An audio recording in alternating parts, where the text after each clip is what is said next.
अस्सलाम वालेकुम students, of you're doing well. Accounting circle के चैनल के ऊपर खुशामदीद। स्टूडेंट, जैसा कि आपको मालूम है कि हमारा अकाउंटिंग फॉर एडजस्टिंग एंट्रीज का पार्ट चल रहा था और आज हमारा उसका चौथा लेक्चर है, यानी कि प्रॉब्लम नंबर 4 है, जो कि हमने ईयर 2005 प्राइवेट क्वेश्चन नंबर 7 से ली है। वीडियो पूरी देखने से पहले मेरे चैनल को सब्सक्राइब करें और वीडियो को ज़्यादा से ज़्यादा शेयर करें। क्वेश्चन में आपको कह रहा है कि following are the balances taken from the record of Kasim and brothers on December 31, 2004। ठीक है ना। आपको ये डेबिट साइड के बैलेंसेस दिए जा रहे हैं और ये क्रेडिट साइड के बैलेंसेस दिए जा रहे हैं और आपने मेन जो चीज़ इसमें करनी है वो एडजस्टिंग एंट्रीज बनानी है। तो आपके पास कैश एट बैंक है, एसेट है, मर्चेंडाइज इन्वेंट्री, ओपनिंग गिवन है, प्रीपेड रेंट एसेट है, अकाउंट रिसीवेबल एसेट है, इक्विपमेंट एसेट है। यहाँ पर कॉस्ट ऑफ गुड्स सोल्ड आपको खुद दी हुई है, यूटिलिटीज़ एक्सपेंसेस हैं, वेजेस एक्सपेंस और कासिम की ड्राइंग। अनएंड कमीशन जो कि लाइबिलिटी अकाउंट है, कासिम का कैपिटल आपको पता है कि इक्विटी अकाउंट है, सेल्स रेवेन्यू है और bonds payable long term liability है। दोनों साइड 5,18,000 इक्वल बैलेंस है। आगे आपको कह रहे हैं कि data for adjustment of December 31, 2004 क्या है कि कमीशन अर्न किया during the year 48,000, rent expired हो गया 6,000 से, ओके। अक्रूड वेजेस हैं 7,000 की। Depreciation on equipment was estimated at 5% on cost पर 5% का depreciation. Provide 1% of sales for uncollectible account, यानी कि bad debts accounts 1% of sales. ठीक है। रिक्वायर्ड में आपको कह रहे हैं एडजस्टिंग एंट्रीज आप प्रिपेयर करके दिखाइए। ठीक है जी। सो हम क्या करते हैं, एडजस्टिंग एंट्रीज बनाकर आपको दिखाते हैं और ध्यान से ज़रा देखिएगा और समझिएगा। सबसे पहले उसने कहा, एक एक करके मैं आपको बताता हूँ।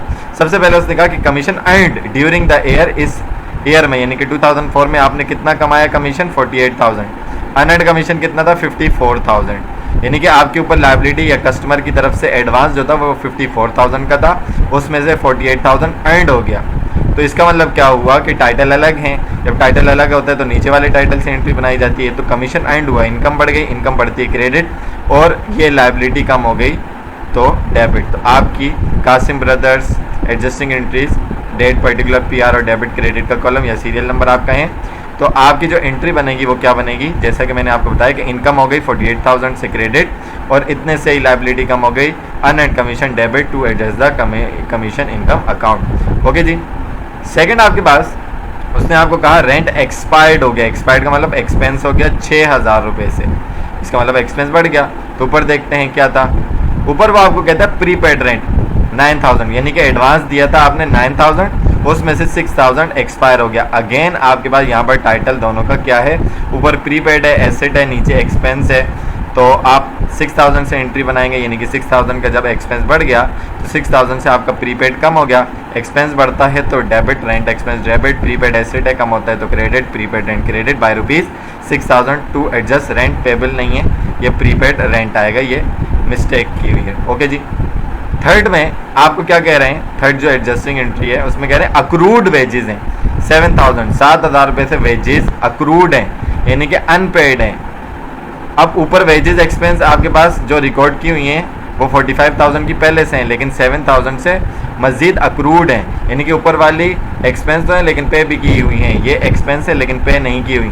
तो इसकी एंट्री आपके पास क्या बनती है, फिक्स बनती है कि एक्सपेंस मज़ीद बढ़ गया तो वेजेस एक्सपेंस डेबिट, पे नहीं किया तो लाइबिलिटी बढ़ गई, लाइबिलिटी बढ़ती है तो credit, wages payable credit to adjust wages payable, ये आपकी एंट्री बन जाएगी ना। उसके बाद आपको क्या कह रहे हैं, डेप्रिसिएशन ऑन इक्विपमेंट, इक्विपमेंट के ऊपर डेप्रिसिएशन 5% ऑन कॉस्ट, 5% कॉस्ट का। अब ऑफिस इक्विपमेंट आपके पास कितने का, 1,00,000 रुपये का, इसके ऊपर 5% लगेगा। अब इसके अंदर एक बात याद रखें कि अगर फॉर एग्जांपल यहाँ पर क्रेडिट साइड पर इस इक्विपमेंट का पहले से अलाउंस फॉर डेप्रिसिएशन गिवन होता और वो आपको बोलता कि नेट बुक वैल्यू के ऊपर लगेगा XYZ, कोई भी अमाउंट यहाँ पर रख लें 10,000 20,000, तो अगर वो बोलता कि कॉस्ट पर नहीं लगा रहे हम डेप्रिसिएशन बल्कि बुक वैल्यू पे लगा रहे हैं, तो इसमें से आपको पिछला अलाउंस माइनस करवाना पड़ता, फिर जो बुक वैल्यू आती उसके ऊपर आप 5% लगाते। बहरहाल यहाँ पर अलाउंस फॉर डेप्रिसिएशन नहीं है तो कॉस्ट पर यानी कि 1,00,000 पर ही लगेगा। बाकी डेप्रिसिएशन की एंट्री तो आप जानते हैं कि फिक्स बनती है, depreciation expense debit, allowance for depreciation credit. 1,00,000 आपके पास गिवन थी, इसकी कॉस्ट 1,00,000 को आप क्या करेंगे, मल्टीप्लाई करवा देंगे किससे मल्टीप्लाई करवा देंगे सर 5 से। परसेंट का मतलब क्या होता है सर, परसेंट का मतलब होता है डिवाइड में 100, ठीक है जी। तो ये आपके पास कितना आ जाएगा, यानी कि सिंपल तरीके से 2 जीरो से आपने 2 जीरो कट कर दिए, 1000 बच गया। 1000 मल्टीप्लाई बाय 5, 5000 का आपका depreciation expense debit, allowance for depreciation credit आ गया। उसके बाद उसने कहा 1% ऑफ सेल्स आपका अनकलेक्टिबल है, यानी कि आपको अकाउंट पैसा मिलने वाला नहीं है। तो आपके पास सेल कितनी थी 184 की, इसका 1% लेंगे। एक बात याद रखें, अगर वो आपको ये बोलता सेल की बजाय कि नेट सेल्स, तो इसका मतलब यहाँ पर आपके पास सेल रिटर्न या सेल डिस्काउंट आपके पास गिवन होता, तो उसको माइनस करवा कर जो वैल्यू आती वो नेट सेल होती, उसका आप 1% लगाते।